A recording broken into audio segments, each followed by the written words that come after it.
पाहताय JB TV news. बातमीत सत्यता हीच आमची ओळख। निवडणुकीत उत्पादन शुल्क विभागाचा दणका, इर्टिका कारसह 11 लाखांचा अवैध विदेशी मद्यसाठा जप्त। धुळे महानगरपालिका निवडणुकीच्या तोंडावर कायदा व सुव्यवस्था अबाधित ठेवण्यासाठी राज्य उत्पादन शुल्क विभागानं अवैध दारू व्यावसायिकांविरोधात धडक मोहीम सुरू केली आहे।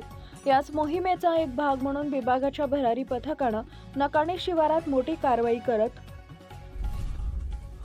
अवैध विदेशी मद्याचा साठा वाहतूक करणारी इर्टिका कार जप्त केली असून आरोपीला ताब्यात घेण्यात आला आहे।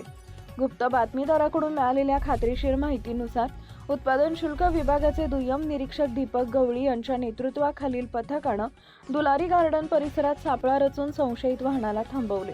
तपासणी दरम्यान कारमधून रॉयल स्टॅग, मॅकडॉल व्हिस्की आणि बिअरचा अवैध साठा आढळून आला। या कारवाईत सुमारे 68,000 रुपयांचा विदेशी मद्यसाठा तसेच गुन्ह्यात वापरण्यात आलेली इर्टिका कार मिळून 11,68,000 रुपयांचा मुद्देमाल जप्त करण्यात आला आहे। या प्रकरणी पुरुषोत्तम खलाणे याला ताब्यात घेऊन पुढील चौकशी सुरू आहे। उत्पादन शुल्क अधीक्षक स्वाती काकडे यांच्या मार्गदर्शनाखाली संपूर्ण कारवाई पार पडली असून निवडणुकीच्या पार्श्वभूमीवर अशा प्रकारच्या अवैध वाहतुकीवर अंकुश ठेवण्यासाठी विभाग सतर्क असल्याचं अधिकाऱ्यांनी स्पष्ट केलंय। विभागाच्या या कारवाईमुळे निवडणुकीत मद्य वितरण रोखण्याच्या दृष्टीनं प्रशासनाचा ॲक्शन मोड अधोरेखित झाला आहे।